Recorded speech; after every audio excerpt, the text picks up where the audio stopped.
Our first speaker that we have is LARA BAGGIO, and she is a second year here at UC Berkeley. She's a business administration major, and so the past 2 years she's been involved with C.R.E.A.T.E, which is UC Berkeley's student organization supported by the Public Service Center that pairs volunteers with community partners around the Bay Area and allows them to teach and develop arts classes with their youth programs. Art subjects that are taught by C.R.E.A.T.E members range from visual art, dance, theater, creative writing, among other art forms. C.R.E.A.T.E also fosters a community within the student teachers through training meetings, presentations by guest speakers involved in education, art and social justice movements, and field trips. As a freshman, Lara volunteered for a year as a C.R.E.A.T.E student teacher, teaching after-school visual arts classes at Rosa Parks Elementary School, and she is now running the administrative side of the organization as co-program manager. Our second speaker is Lauren Eales, and she is a graduating senior double majoring in music and economics. Lauren is the president of the Music Connection, a UC Berkeley student organization that provides free music tutoring both after school and in class to students in the Berkeley Unified School District. She's been involved with the Music Connection since her first semester here at Cal and has been tutoring music since the beginning of high school. Her main instrument is the euphonium, a brass instrument somewhere in between the French horn, tuba, and trombone, but she also dabbles in other instruments. Aside from the Music Connection, she's also involved in numerous other campus organizations, including Theater for Charity. Lauren plans to pursue a career in arts management after graduation this spring. Our third speaker is NATASHA HUEY, who graduated from UC Berkeley in 2013 with a degree in language, power, identity, and with a creative writing minor. At Cal, Natasha had the honor of co-directing UC Berkeley's spoken word organization CalSlam for 3 years.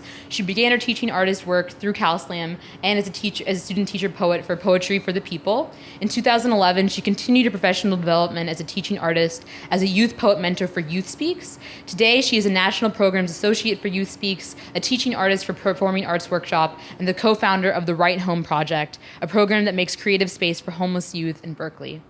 And our fourth and final speaker is Dave Sandoval, who's the director of the Artists in Education program at Southern Exposure, which is an artist-centered nonprofit organization based in San Francisco that is committed to supporting visual artists. Their Artists in Education program offers local youth opportunities to learn critical, artistic, vocational, and cultural experiences beyond the traditional school environment. It also offers professional teaching opportunities for local emerging artists to become arts educators, extending their practice into the community. Dave holds a BA from UCSB and an MFA from the California College of the Arts. He's taught a range of arts-based subjects in many institutions and organizations, which include the Community School of Music and Arts, the East Bay Center for the Performing Arts, Mission San Jose High School, and the Palo Alto Arts Center, where he was also the new media coordinator. Most recently, he worked as the youth education coordinator at Movimiento de Arte y Cultura Latinoamericana, where he managed and coordinated the implementation of the PPOD Adobe Youth Voices Academy. So join me in giving a round to all of our speakers for being here today. So now handing it over to our speakers, I was wondering if you guys could each share a little bit more about your organization and what your role is specifically within your organization. Want me to start since I'm okay. So I'm Lauren. Stand back from the microphone. So I'm with the Music Connection, and we are a group on campus that provides free music lessons, both in class, after school, and private piano to K through 12 kids in the Berkeley area.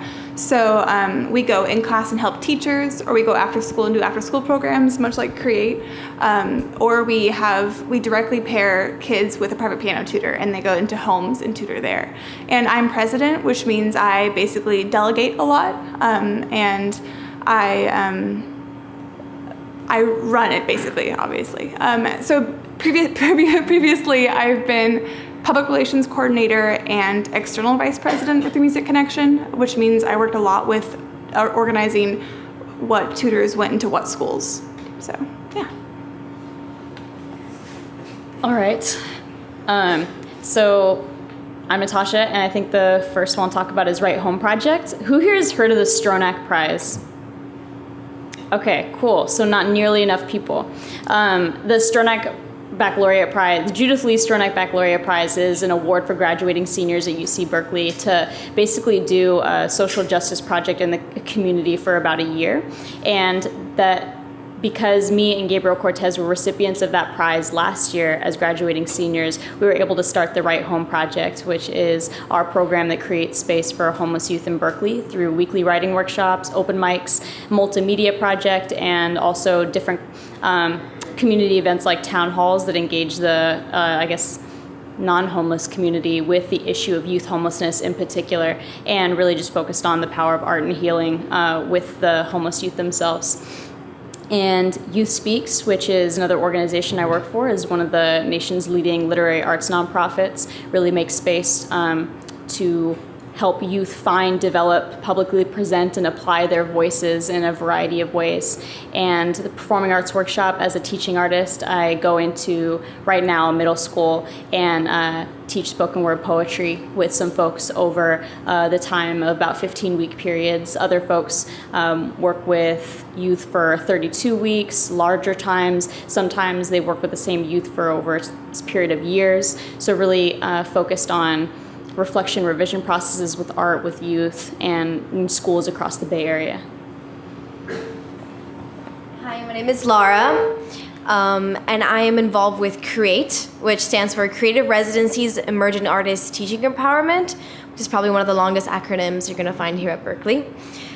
What C.R.E.A.T.E does is that it takes Cal students and it matches them with local elementary and middle schools in the Bay Area. We mostly work around Berkeley and Oakland just because they're the most feasible locations for our members. And what we do is that we take the Cal students and we match them with the after-school site coordinators that work in these schools, specifically for teaching art classes. We've had a lot of different art ranges that we worked with in the past. Visual arts is probably one of the most prominent, but we also have theater, dance. Currently, we also have martial arts. We've had poetry, creative writing, food art. Honestly, like the list is endless. We even had yoga. So we really like to take all these different art forms that the students engage with and trying to find a little spot for them so that students, especially elementary and middle school students, can be exposed to them, especially in schools that are cutting funding for art programs or have no art programs whatsoever. Even just the fact that we can help out in their after-school programs gives a chance to bring the arts to students that might not have the opportunity to be exposed to them otherwise. So what I do in the organization, I'm the program manager along with my co-program manager, Terry, who's in the audience tonight. And what we do is that we mostly contact site coordinators, try to get a hold of schools that will want to work with us. And after we do that, we recruit, train, all the members that apply and get accepted to the program. And we have weekly meetings where we train in various educational concepts. We do classroom behavior management, a lot of various things. We build curriculums, but at the same time, we try to engage as a community and really learn more about each other as artists, as people, and as citizens to try and come together as one and help, this really important cause in our lives. So that's pretty much kind of what C.R.E.A.T.E does. Thank you. Hi, I'm Dave Sandoval, and I work for Southern Exposure and the mission. Southern Exposure has been around for 39 years, and our mission is to support emerging artists in the Bay Area. And we do that through several projects and exhibitions, and we define ourselves as an art space, and so we have a focus on experimental work with artists, and so that often is presented in either workshops or public performances or installations. And my role at Southern Exposure is the program director for the Artists in Education program, and so I work specifically with youth artists. And so most of my time, so part of my time is leading teachers and mentors to work with young artists, and we have a focus of working with lower socioeconomic groups, underserved groups. So it's a very, very diverse student population, and so I work essentially project managing projects that are produced by the youth and the teachers, and a lot of my other time is spent actually fundraising and grant writing. Being a smaller nonprofit, we're a five-person staff. We oftentimes have to basically pay for our programs in some way, and so most of my time is actually spent writing, whether it's copy to advertise the program, or emailing funders, or contacting donors, or writing grants. And then the rest of my time is spent either just general administrative work, just to basically support the rest of what I do. So, and that's about it.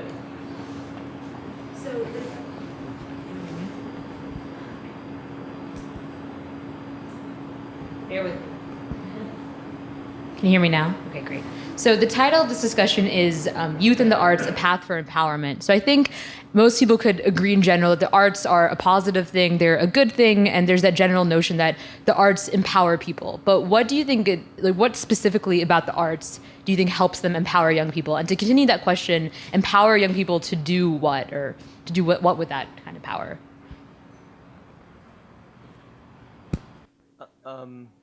Well, for me, working in the visual arts, the sort of in arts, I believe, are often the focus is often to answer questions that aren't very answerable, and so most of the projects we have are sort of focused on sort of a conceptual idea, and we try to implement sort of critical and analytical skill thinking into the workshops.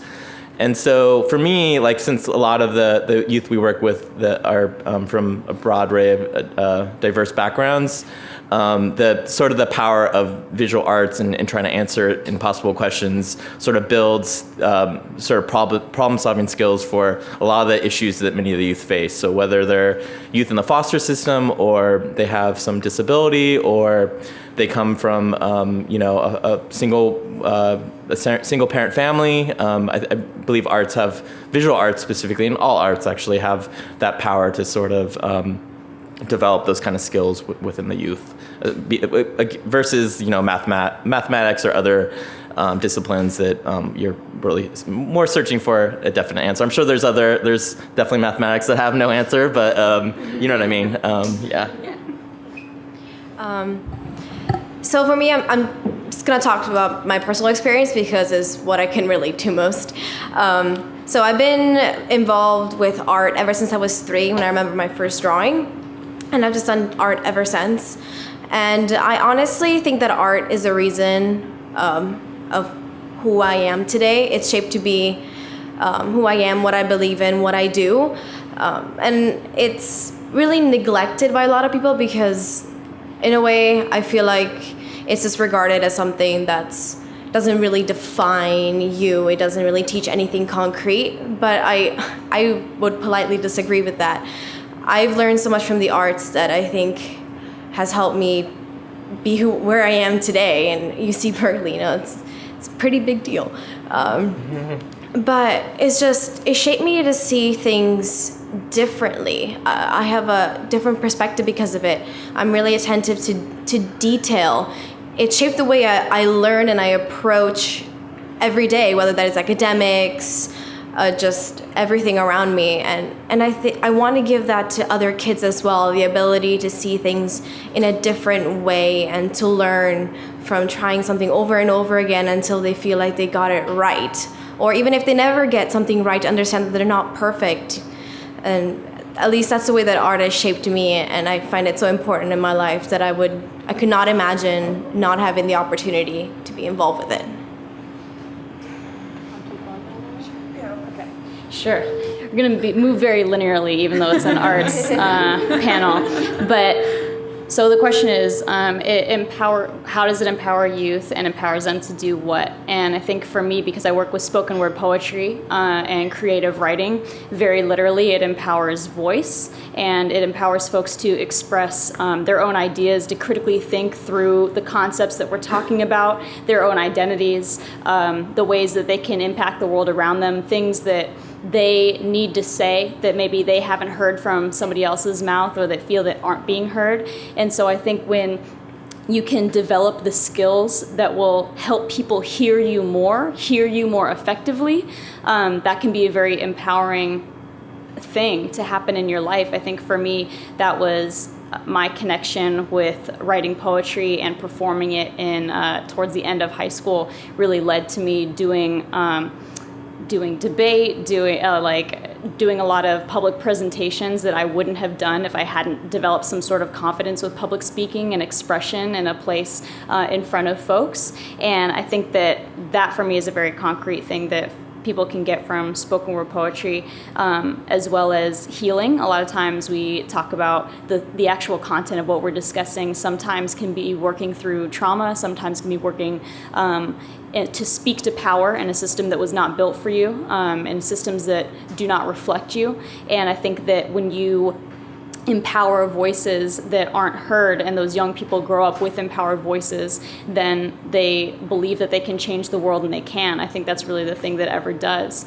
And so how it empowers youth and then what that empowerment leads to, I think, is really changing the world, providing voice to the voiceless, I guess. And a lot of times in You Speaks, we talk about combating illiteracy and alienation. So really trying to fight those two things with the work of spoken word. And yeah, I think that when you believe in yourself, when you believe in your ability to articulate something, and then you believe in your ability to say it to people and that people will listen, that is a very empowering notion, and one that can dramatically impact the world we live in. So I'm going to speak about music mostly because I'm music connection. So for me, I think music has the power to give you confidence, which makes you feel empowered.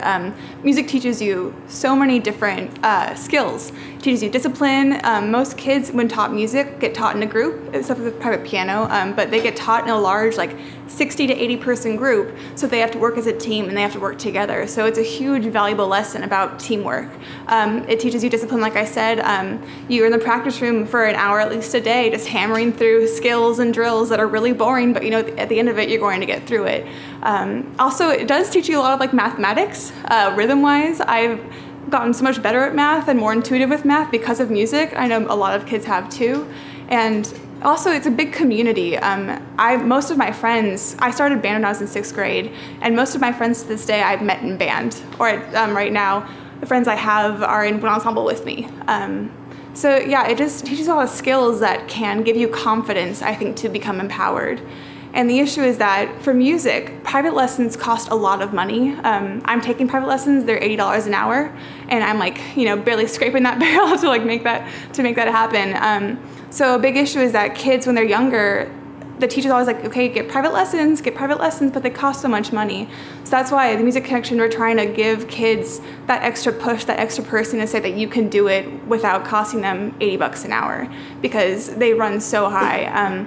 So yeah, I think that music and all art, I also do theater, and that gives you a lot more confidence on stage, and that also creates a bigger community. So I think all arts, my only experience is with performing arts, not visual arts, so I can't speak to that, but it gives you a lot more confidence that you need in yourself to become empowered to succeed in your world, I think. Great. So we already started touching on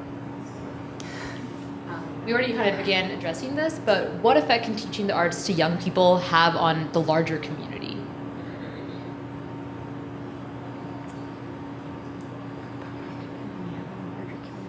Okay.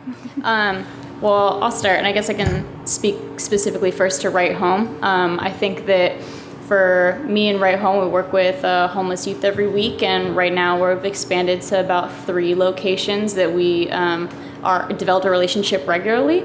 And I think that half of our mission is being there for the youth, creating community, a consistent space for folks to express themselves, to feel heard, and to have access to the arts, which, as has been mentioned in a few different ways, not historically accessible for free or in public community spaces. And I think another half of our mission is really engaging the community with the issue of youth homelessness, and to be able to break down the barriers, the walls that often develop between those populations. So what happens when we invite folks to the community to an open mic where homeless youth are performing something that they've written or music that they have put together or telling a story, and then they get to sit down next to somebody who's just a student or in the community, and they talk to each other, they learn each other's names, they get to see folks who share also, who are not the homeless youth. So it's really a mixed experience where people get to relate on a level that is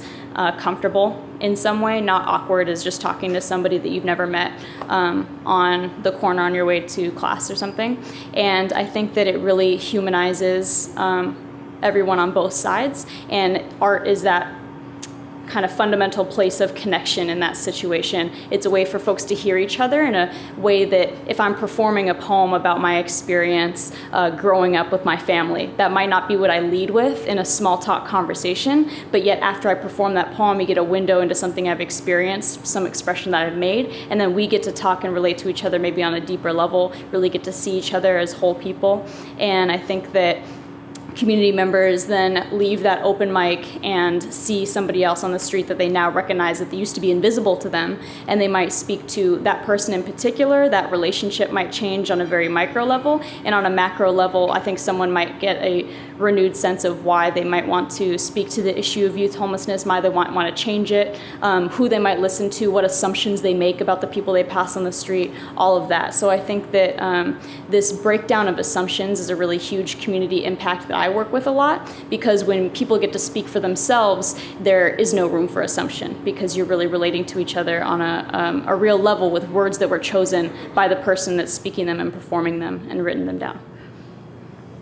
And continuing that thought, I don't want to say that art is a language, but I want to say that art has many language-like properties, and that oftentimes visual arts and all arts can sort of establish a community by breaking down barriers between sort of languages that oftentimes get lost in translation within a community, like within San Francisco, in my experience. And so there's lots of these little micro communities. And in my experience working with kids in the visual arts, the sort of the barriers between these micro communities can be broken down by, artworks that presented to the community that can sort of display that voice. And so I very much see that in the visual arts as well. Yeah, continuing on the notion of visual arts, I remember when I was a teacher, I taught second graders and third graders my freshman year. It's easy to think that visual arts is a very individual production, because a lot of times it involves just the canvas and the artist. But it was really interesting because when I led my lessons, I would have the kids, create their product and then share something about it. And it was so interesting to see these young kids just talk about what they created and then talk to each other about it. Or even as they were coming up with the ideas and creating it, to see one person leaning and be like, hey, what is that? Like, what are you doing? And just that little impact that these kids have on each other just by understanding where the ideas are coming from, what they're creating, even on that little level, just understanding that they're learning more about each other, even just by something they're creating with their own hands, and the curiosity of creation and producing something, that others have an interest in learning more about. And that was really empowering for me to see, these young kids just discovering that on their own.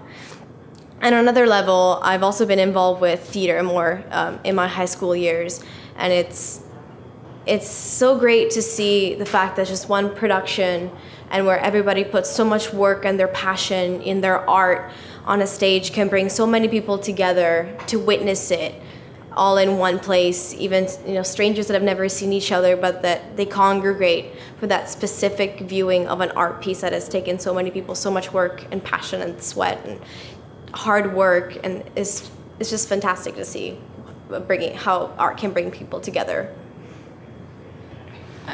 So I think on one level, music can also provide an outlet for kids that would benefit the community, instead of doing something negative to their lives or doing nothing. They're instead practicing or in band and zero period, which most kids that do middle school band do a zero period. So they get up an hour earlier than everybody else and go do that, which is awesome.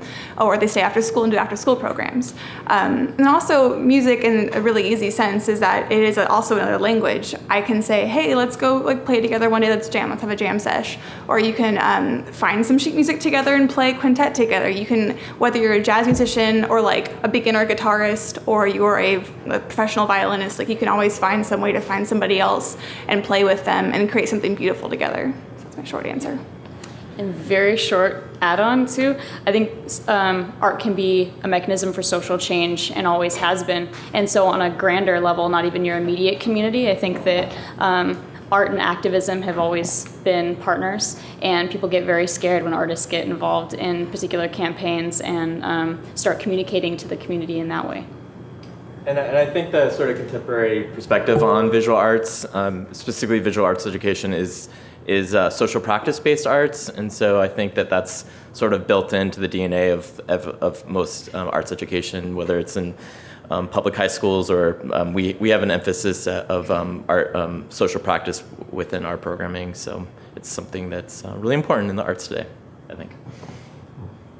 Great. So what kinds of challenges exist, administrative or otherwise, to making the arts accessible to young people? And I'd like to ask Natasha and Dave first, since to kind of go at it from a community perspective, and then go to Lauren and Lara to look at it from a more campus-based perspective. What makes it accessible and attractive to youth, or to or just what makes it accessible, difficult? running an organization, not so much attractive. That'll be later. Okay, cool. Yeah, just curious, because I think that you could answer both. They're different. I think purely administratively for me, one of the biggest challenges that I've run into is just working with organizations or sites that are already very stretched for time and resources, and so may not even be open a full year or for regular business hours because they're all volunteer staff and they're trying to make it work, and they have all this other programming that they need to do. For us, when we're working with homeless youth, we go to either shelters or centers that already exist so that they provide other resources, because we are offering a service, but part of our idea is to also bring more youth to these places where they can get other resources they need, where say it be housing, medicine, job training, whatever it is.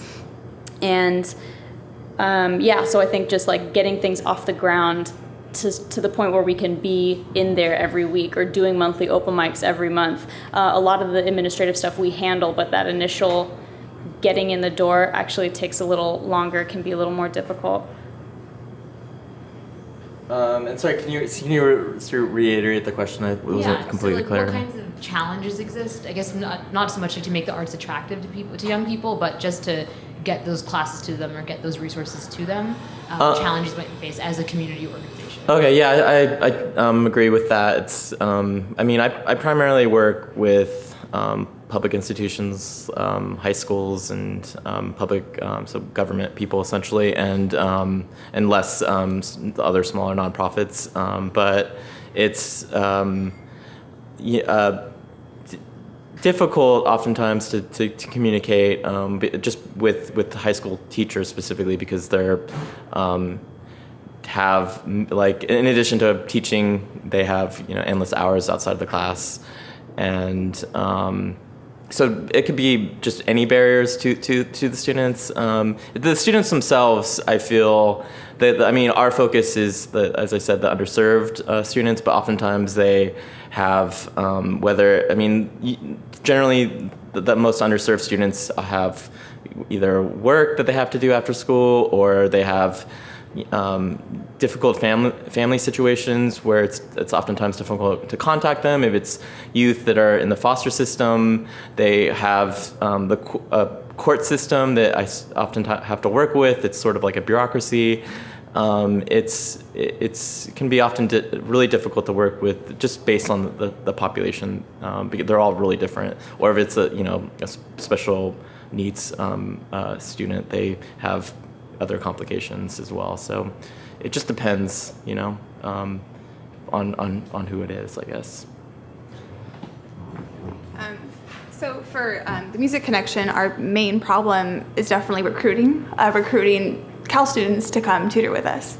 The hardest thing is that we do require you to have a skill before you come with us. You have to know music, you have to have a basic knowledge of music. Even if you can just read music, you can tutor 4th graders and just teach them rhythms. You don't have to have a really extensive knowledge, but you do have to know what you're doing.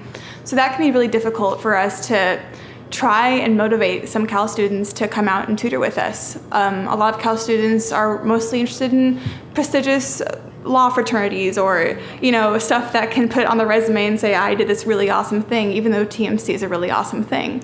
They don't see it that way, because it's like, oh, you're just going, you're helping, kids out for an hour a week. It's not a big deal. But the thing is, it might not be a big deal to you, but it's a huge deal to the kids that you're impacting. So that is our biggest difficulty, definitely, is in the past years, our numbers have gone down, which is frustrating. So it's just, that's definitely, recruiting is by and large, there it is. By and large, the hardest thing for us to work around right now. For C.R.E.A.T.E, we also work with site coordinators. They're kind of the ones that we go to make the connection between the schools and the Cal students happen. And though we try to keep partnerships alive, and to continue throughout years and years to get forward, sometimes it's difficult to get a reach of site coordinators. They're really busy, they have a lot in their hands, and sometimes we kind of get pushed to the burner, unfortunately, even though we try to contact through email, we call them, we meet them. Sometimes it's really hard to get a hold of site coordinators, and if we can't get a hold of them, a lot of the times it's not possible to pair a student with that school, because even if we do pair them with the school and then the student has a hard time trying to get in contact, then the partnership will not work. And sometimes students don't even get to teach for the whole semester because that partnership just doesn't seem to come together. And we don't want to have that happen. That's why we try to pick sites where we know something fruitful is going to come from it and important is going to grow from there.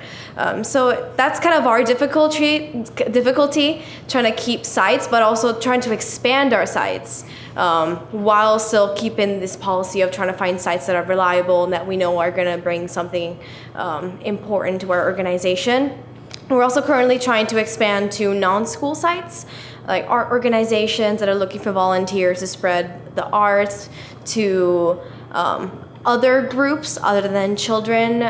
We're currently working with Berkeley Food and Housing to teach disabled adults and students, and that's great, and that's what we are trying to do, kind of spread more of that, touch different people with the arts. But we also have a huge problem in terms of recruitment. We try really hard to get the word out. C.R.E.A.T.E is a pretty small program currently. We have a good number of students, but we're really trying to grow, and it's difficult. As much as we try to get the word out on campus, we have to compete with other types of tutoring, mostly math, science, and that seems to attract more people than the arts, unfortunately.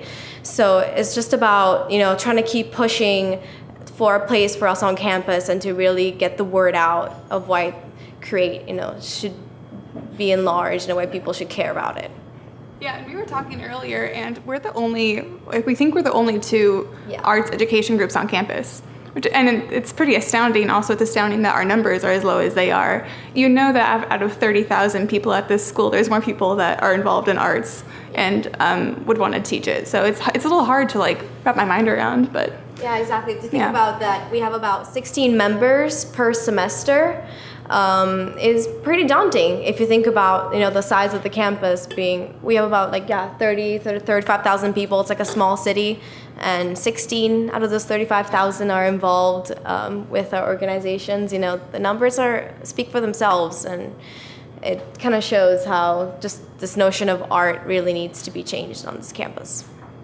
And kind of related to that, the troubles with making art attractive to college students, what are some challenges to make the arts attractive to young people you might be working with, especially if they're young people who don't have previous exposure to the arts and you're introducing it to them maybe for the first time? I can jump in. Working with poetry and with younger kids, either in high school or middle school, I think that folks have a context for what poetry is and what poetry is not. And so I think that I'm walking in and the assumption is that we're going to be talking about a lot of white men who have written things that don't have to do with their daily lives. And it's going to be hard for them to understand.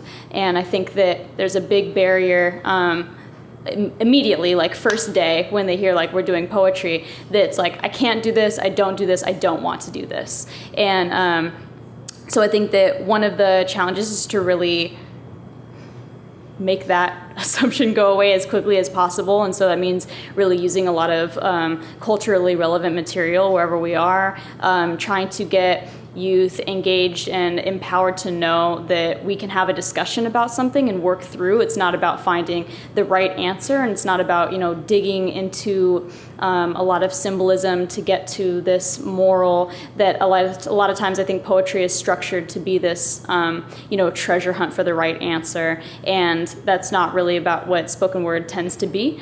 And so introducing folks to the idea of spoken word poetry and giving them skills that actually can be translated to other kinds of literature as well, other kinds of materials that just have to do with critical thinking. And I think that you do that by scaffolding and really working your way from, okay, we're just brainstorming, or we just watched a music video and now we're pulling images from it and we're just describing that in as much specific detail as we can, and then showing students that what they've already created is poetry, and breaking that down and then becoming more familiar with the tools that they can use to make better and better art. And to me, better just means that you are able to clearly present and express what you want to in a way that is communicated more easily to more people.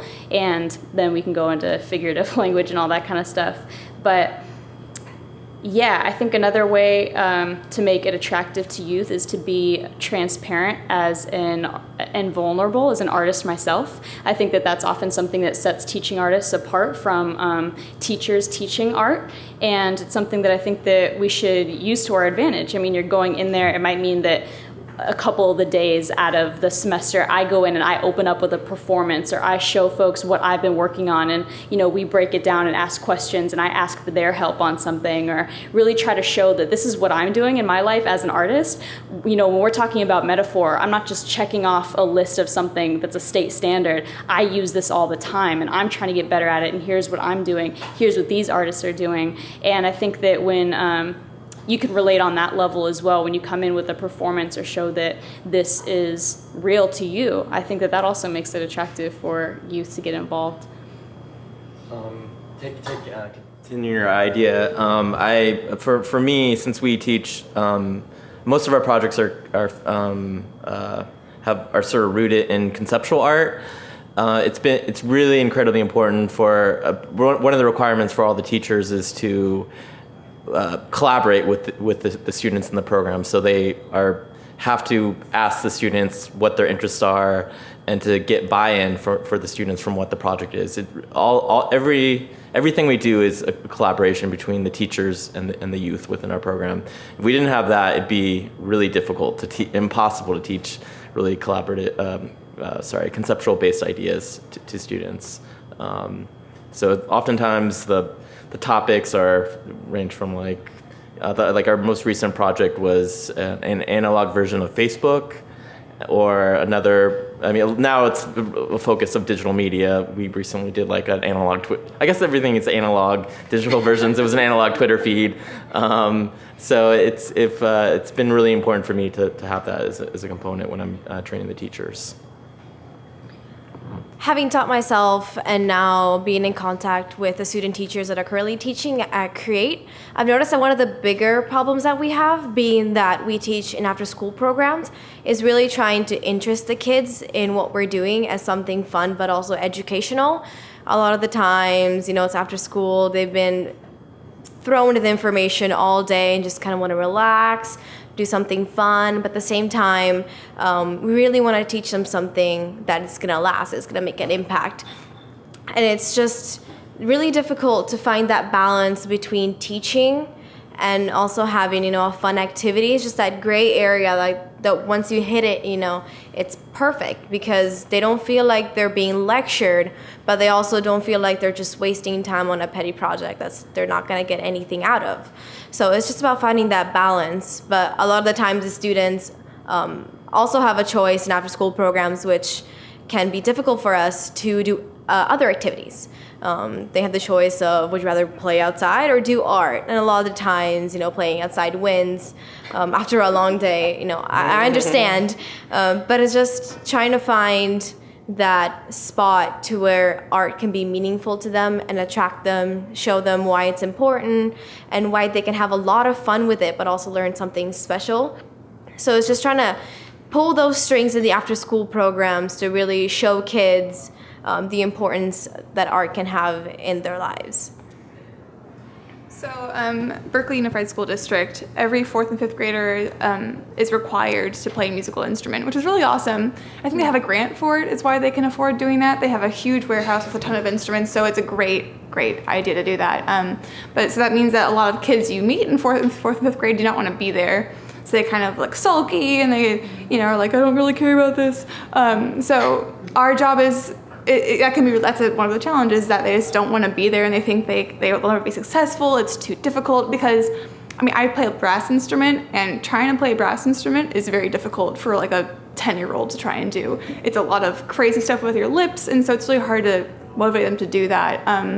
A lot of times what we tell our tutors to do is if they're like, I don't want to play this, you say, okay, if you play this, you can play a fun song. So you always show them that there's like a fun way to go about playing music. You can play, people have done like a Firework by Katy Perry, they've like arranged that for their students. So it's hard though to motivate them if they don't want to be there, but it's always trying to find like a way to say like it's fun, also and educational. So. Yeah, and on a side note, I know I talked about the difficulties of after school programs, but there are also many upsides. One of them that is really interesting to see with our current student teachers is understanding that the curriculum that you make at the beginning of the year is always a living document. And the great thing about after school programs is that you don't have to stick to certain things. Like you don't have to necessarily teach the kids A, B, C, D, E, or any of that. So the great thing is that you can take your curriculum and learn more about the kids and then adapt it, so that each time you can do something that they want to see and they want to learn. So that way it becomes a community project. It's not just you telling them, here's what we're going to do today. It's them influencing how you're going to teach, what you're going to do, so that it's a project that everybody's involved with and contributing. And that's also a great part of why, after school, our programs are really beneficial in the community. That's so important. So when you're working with students, trying to teach them like new concepts and new skills about art, but also trying to do so respectfully, what do you think is the most important thing for a teacher or for like an art tutor to remember when they're working with their students? When teaching a new art concept? Yeah, like just working with students and maybe don't have any previous exposure to art. Right. I think one of the most important things with regard to your question is for teachers to be culturally sensitive to the students. I just think that it's easy to let's study this specific artist, and what I was saying earlier about having it be sort of continue being a collaboration between the students and the teachers, but it's really important for the teachers to sort of understand where the youth are coming from, and I think that's a quality of a great teacher. I don't know what to add to that. Do you guys want to? Yeah, sure, I'll add to that. I think yes to that, and also, I've lost my train of thought. I swear I had something to say, but I think that it's really important to know that if you're gonna teach a concept, you have to know why it's important, and not just that it's like, well, we use metaphor because that's what a poem is. It's really, let's talk that through. Why do we use this figurative language? And if you can't articulate it very quickly in a way that is moving to you,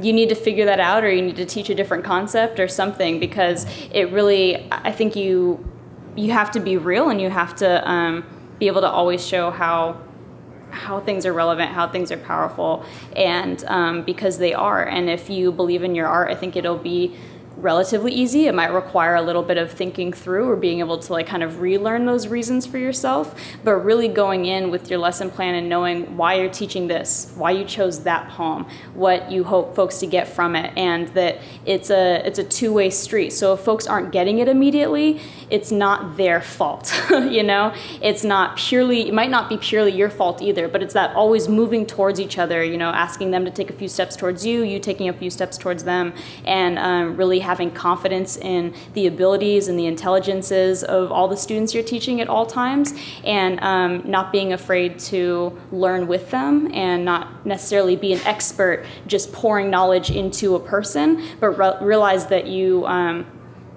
both are coming in with knowledges and experiences and intelligences that are relevant, your teacher students and student teachers. And I think that that's one of my pedagogies that really, you know, frame how I go into the classroom and teach new concepts.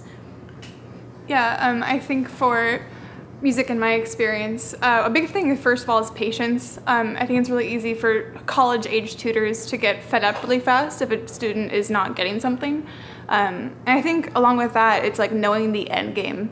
The end game isn't for the student to just be able to play a legato tone. The end game is for them to be able to play that so they can play this piece better, so they can feel more confident, so they can go on to achieve more with music, so they can go on and feel more success in life. I think we always try and teach our tutors, especially this semester, like, why are you here? Not, I'm going in for an hour, it's been a bad day, I'm going to help this kid, I'll feel fine. It's like, why are you actually here? Why do you want people to learn music? How did music affect you? So it's like, just thinking about the bigger picture is always helpful for me if I'm getting really frustrated with one small thing. One of the biggest things that I remember when I was a teacher is the ability of being flexible. Because a lot of days you'll go in, you have a set idea, you know exactly how it's going to go, and the kids are just not having it. And so I think a big thing is understanding what you want to teach them and how they feel. Sometimes the topic you're bringing up doesn't exactly stick, or maybe they're not interested in it at that moment in time. So it's about either how you rephrase it or try to take a different path. Maybe you decide today is not the day to do this. Maybe today I can see my students want to do something that's a little bit more engaging, or it's a little bit more, you know, quiet and relaxed than what I plan on doing. So it's like really feeling who you have in the room, you know, and understanding where they're coming from. Maybe they had a long day. On the same note, being flexible with the students and like patience. Sometimes you just might think a student doesn't want to do an activity because they're stubborn, but maybe what you don't know is that they've had a terrible day, or maybe they got a bad grade, maybe things are going on at home that you don't know about, and just trying to understand all the different aspects that come into it, not jumping to conclusions, and just being really open-minded about what you're doing and why you're doing it. Continuing that thought, I think that for me, the best teachers have a really well planned out curriculum and daily lesson plans, but if in reading the class or specific students within each day, and being able to adapt and change the class to something different, those to me are the best teachers, and they can just like, but there's some teachers that like to do that like all the time, and sometimes I think that students need some structure, but it's like, it's a balancing act between structure and flexibility. I think works best in my experience.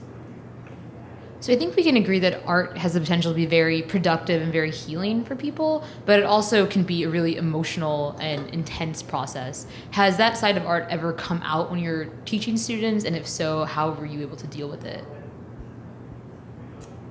Well, yes. Oh my God, yes. I think that when I mentioned healing before and working through trauma, I mean, that's definitely something that I think with spoken word poetry, people tend to gravitate to maybe more quickly than other forms, maybe not, I'm not sure, but because it is with words and we're talking about experiences and relating in that level, I think that it comes up a lot. And I think that I've learned a lot over the years about how to manage different situations, and I think it's really important for me to always know what resources are around me, and what resources I can refer folks to, kind of depending on what gets disclosed or what folks need. And a lot of times, in my experience, some folks just need to be heard in that moment and need to be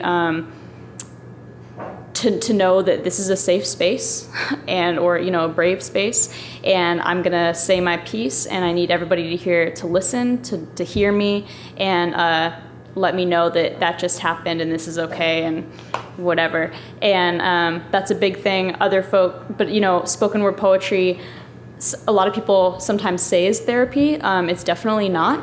And so I think that there's some healing aspects, there's cathartic aspects, absolutely, to expressing yourself and performing it, and the events that happen afterwards, the conversations that could come from afterwards, personally, with all kinds of family stuff or personal relationships. I've been able to kind of heal through that process, but also I think it's important for folks to also be open to things, like art sometimes is a catalyst for that healing process and does not close the circle. So I think it can open up these things. And so I think that as I've experienced it, it's being able to hear folks in the moment and also refer them to things outside of myself. That's also why with Right Home, we like to work within spaces that have a lot of these resources in the exact same space. So it's kind of interesting because it almost makes it hard to make a safe space in that way, because we're at a table in a clinic where there's all these different services going on. So with a population too that might not be the same every week, given the fact that folks are traveling around or moving or may not be as consistent.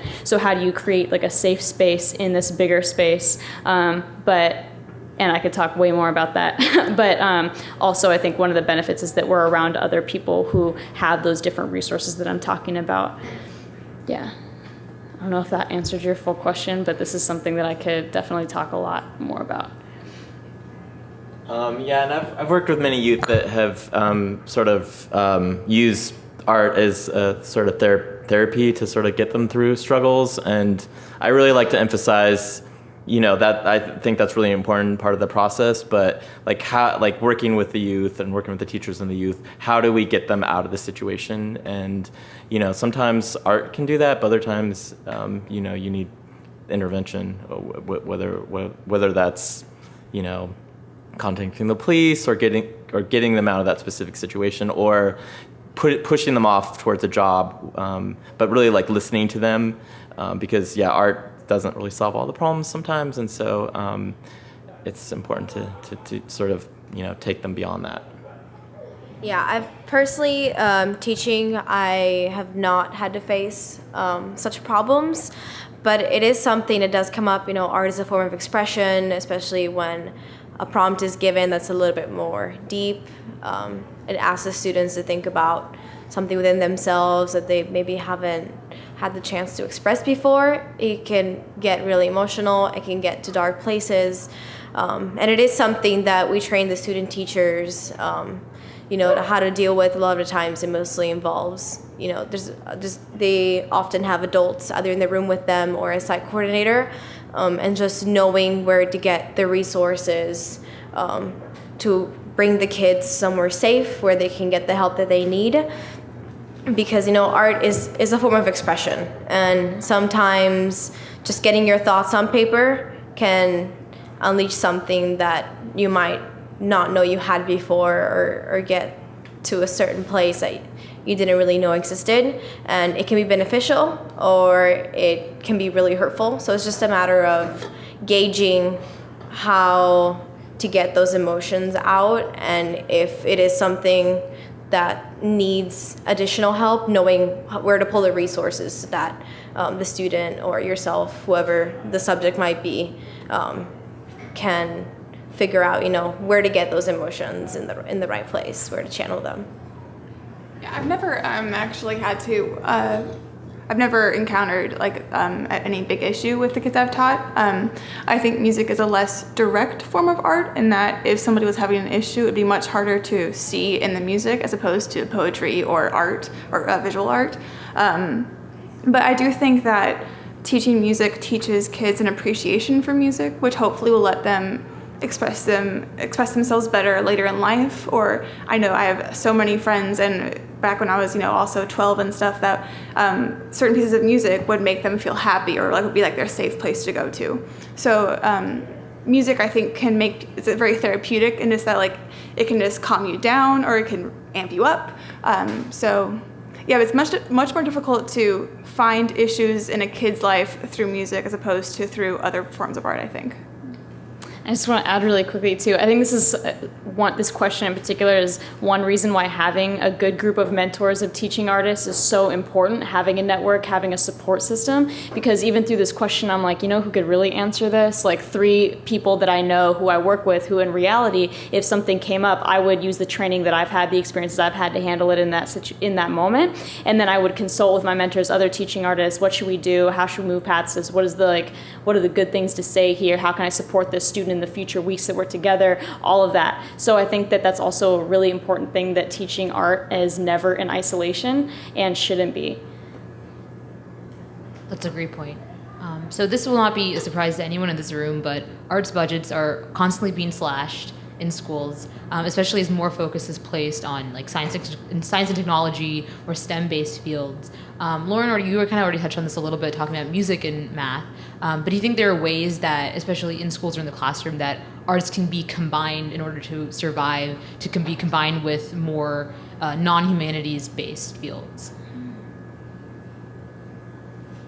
Well, okay. So, like I said, music and math. I think just people don't think about what art teaches you. Not even that you can combine, visual art and literature, which you totally could. But I think that art teaches you so many things. And like I've already listed before, music teaches you discipline and teamwork and all that stuff. So I think that if in a world where there'd be only sciences taught and no arts, I think that people would be much different people, and they wouldn't you don't learn life skills from doing math all day, I think. I mean, that's what I think.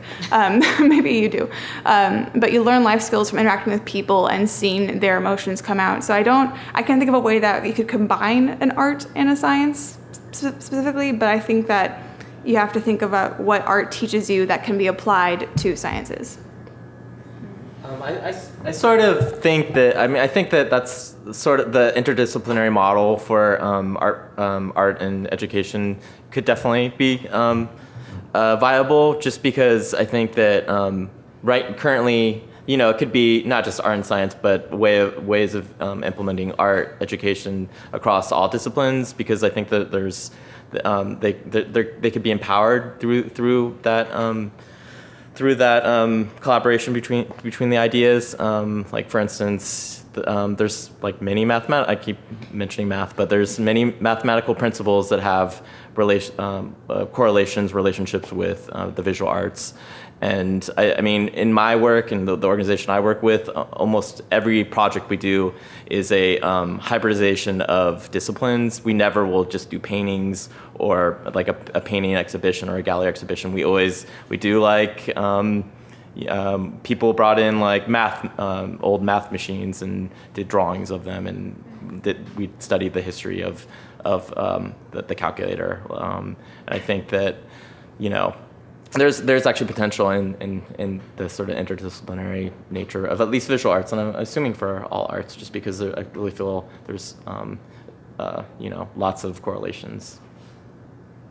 Yeah, I can definitely think of the combination between art and science. While I was brainstorming when I heard this question, the first person that I thought of was Leonardo da Vinci. And it's actually pretty interesting how many artists are actually like scientists themselves, just the way they learn through proportions and everything. So I do think that putting together arts and the sciences is definitely feasible. While we talk about in the educational system, that is a little bit different. I do feel like currently where we stand, it will be difficult, to meld the two into one. It would require a bit of educational evolution, or revolution rather, but it is feasible. I believe, at least. But I do think that at least like arts and literature go super well together. It's just arts in itself is pretty interdisciplinary, And so it can touch on various parts and things. And I just want to add, currently there's conversations about the implementation of the Common Core that's we're figuring out right now, and art doesn't really have a place currently, and so such a model could be beneficial to the current high school, the sort of trajectory of high school. I guess is Common Core beyond high? Is it K through 12? Actually, don't know, but it could be something that could aid in that conversation. Yeah, going off of that, I think that I was an interdisciplinary studies major, and I majored in creative writing too. So I'm a super advocate of all things interdisciplinary, and I don't think anything purely is its own discipline or isn't as effective by itself. I do want to say that I feel like how that might materialize sometimes in classrooms is kind of art on the periphery to really help translate or teach this other thing. And so I think that as I envision everything being more interdisciplinary and all classes kind of being taught with each other, and I think that you absolutely can use art, poetry, music with science, math, STEM, all the things that are traditionally pushed to a binary. I think that I would really push campuses or classrooms in general to make sure that it's an honest interdisciplinary relationship and not just like, okay, great, so we had our history lesson and then in the last 10 minutes do a free write poem about it, Like that's better than nothing to me, but I also feel like, oh man, art's not in the Common Core, and so now we have to survive and get us in there somewhere. And while I do think that that's ideally, if that were what it was, I think that'd be an excellent model, but I also get very scared by art not being in the Common Core, by art always pushed and marginalized to something that's extra, that's not needed, I think that's counter to what we all believe, based on what I've heard tonight about the development of us as people. I also want to add that if we think about it, the more and more we're becoming a species that relies a lot on our sight. So art is really prevalent in our lives, whether it's through an image or just something that we see, because if you think about it, social media, the internet, all relies on sight. And we just really, really focus on that. It's pretty much what we do all day. We look at pictures, we read. And I do think that art can be that bridge between even just science concepts or concepts in general and just the application to real life. Even just visualizing something gives it a completely different meaning. And I do think that we can't neglect that in our education. And adding one more point on the visual arts side, if the goal of the public school system is to prepare people for the real world, there's not very many disciplines that don't have art embedded within them already. If you're an architect or designer or city planner, or there's just countless jobs that need that sort of conceptual visual skills that are just a requirement. And so if we don't have art, when did this become a panel arguing for art? But if we don't have we don't have those art embedded into our educational system, then we have some serious problems ahead.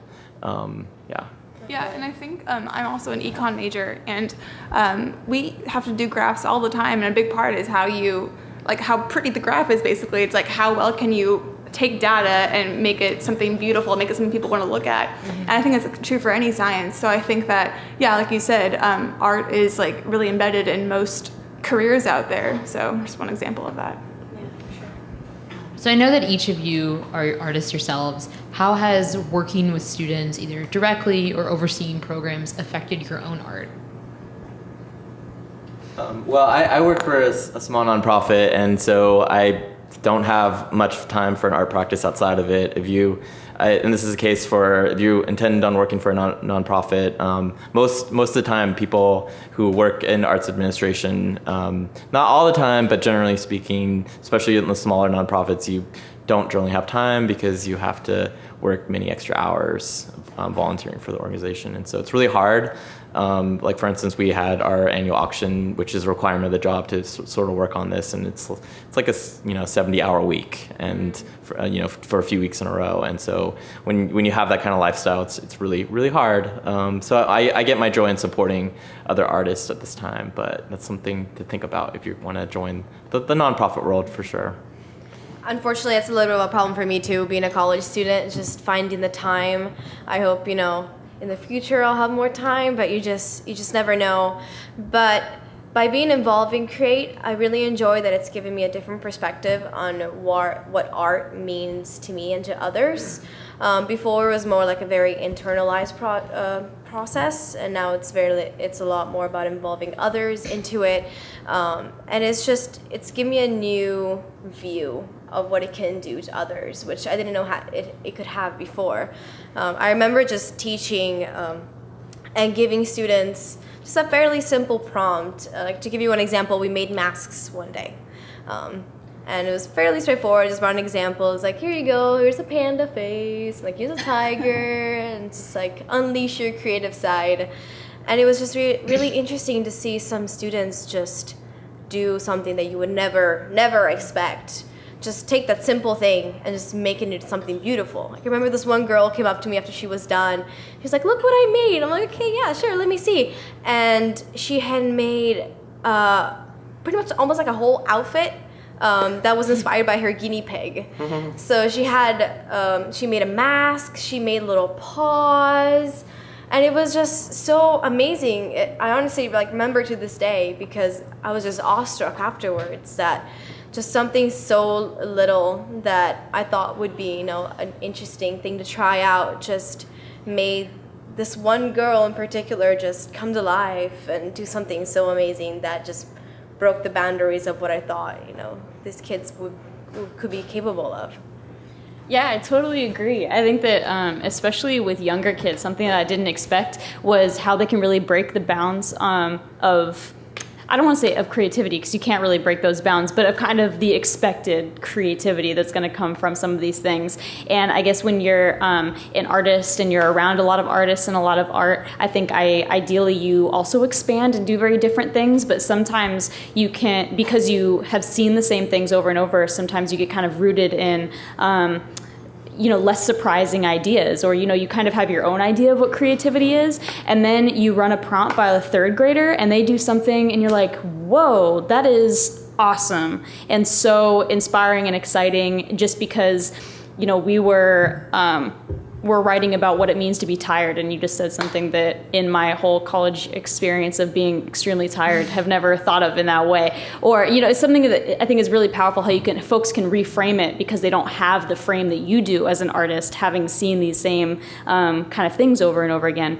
And I think that when you teach anything, you have to learn it more. So for me, as a poet who hasn't really had much formal experience being taught poetry or learning poetry, I don't have an MFA. I haven't really I didn't even really take that many classes about poetry at Berkeley. I did Poetry for the People, and I did spoken word with Aya De Leon as well.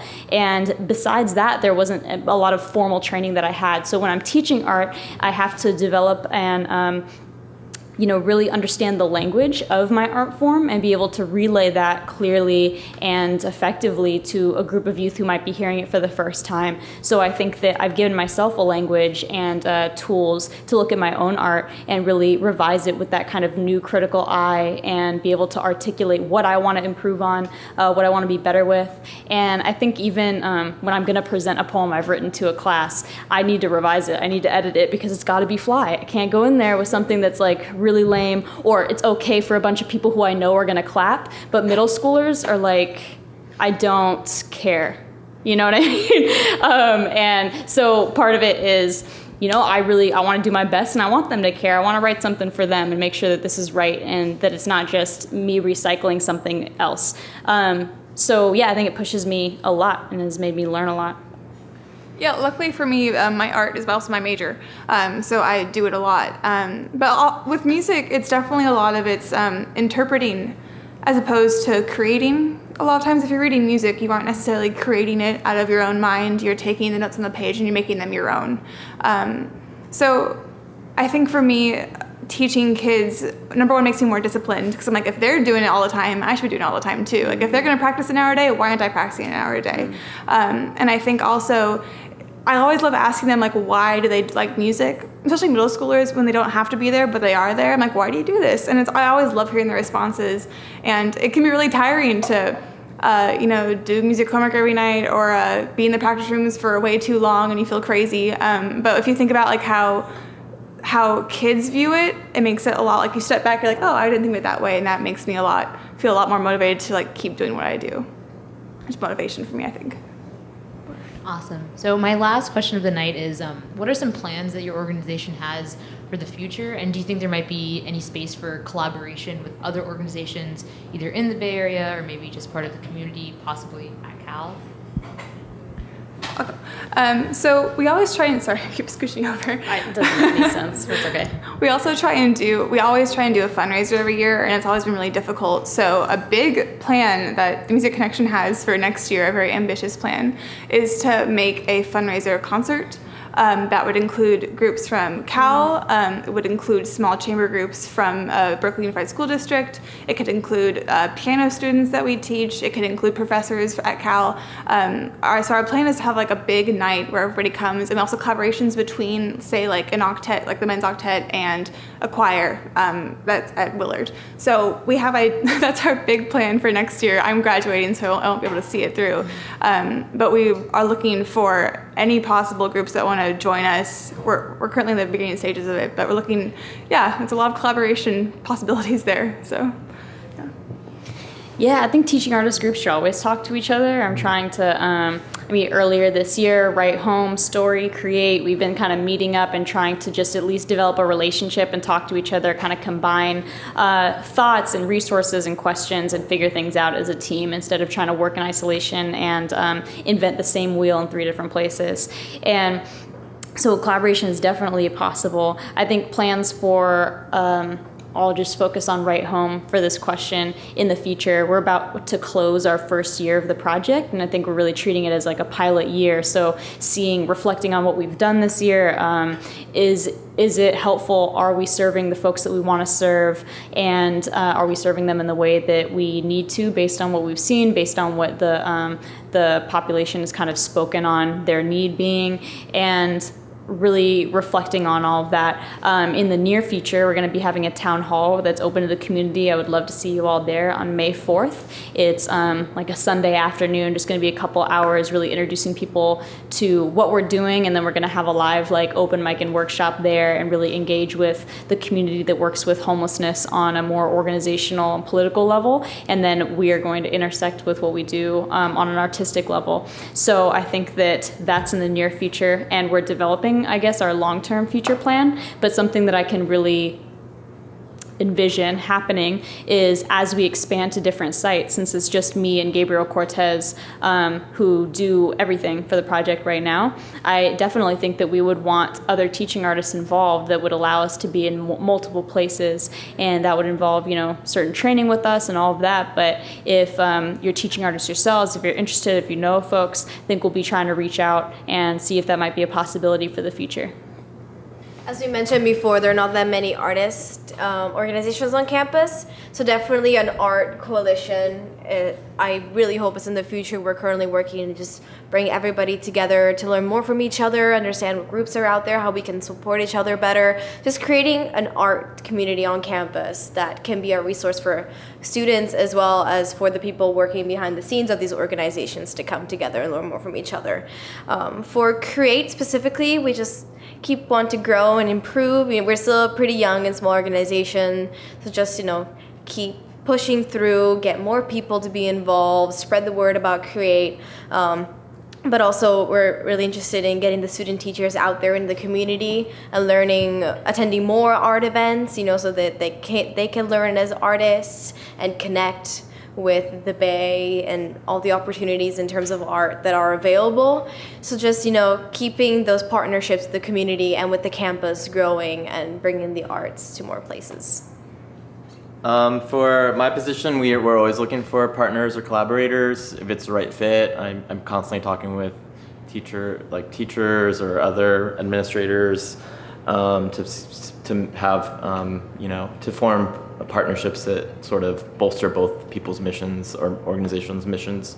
So it's always open for a conversation. Upcoming, we have our big culmination show on May 8th of all our student projects at Southern Exposure.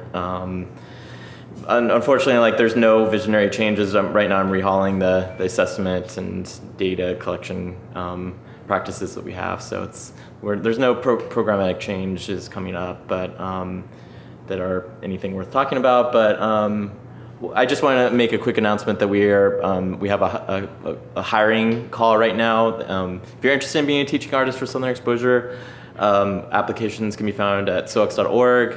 Just go online and check it out if you're interested. So, yeah. So, are there any questions from the audience? Do you guys have anything you want to ask our panelists? Y'all have been quiet for so long. Yeah, I've been sitting very still for a long time. Nothing. Okay. Oh, go ahead. Do you guys don't have like a bachelor's requirement for teaching? Can you use the microphone? For me? Yeah. No, the only. Repeat the question since she wasn't mic'd. Yes. Use the microphone. It's like not important at all. I was just wondering if you guys have a bachelor's requirement for teaching the. Absolutely not. I look primarily at teaching experience and visual arts experience, and it does not matter if you have any education or not. So, not at all. Any other questions? Oh, go ahead, Kathleen. I don't have a question, but just a comment for Laura and Lauren. Could you guys hear me without this, or do you need It's for the recording. Oh, okay. Yeah. So I just had a comment that there's another teaching artist organization. It's called Bridging the Arts. It's actually a class, but that would be a good opportunity for collaboration if you are so. Yeah, we definitely have Elise Putnam come Yeah. and guest speak, and she's amazing, and the student teachers love her, but we definitely, want to keep growing with her and with the organization as well.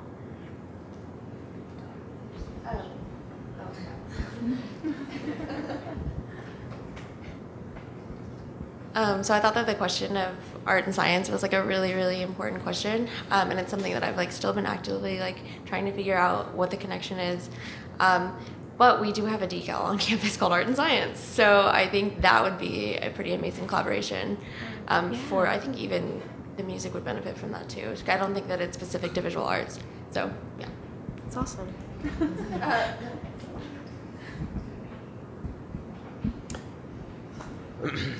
This is another comment, sorry. It's just, there's a website called stemtosteam.org for people who are interested in, it's called stemtosteam.org, and it's about, bridging the arts with the STEM. Yeah. And I just want to make another comment on the interdisciplinary.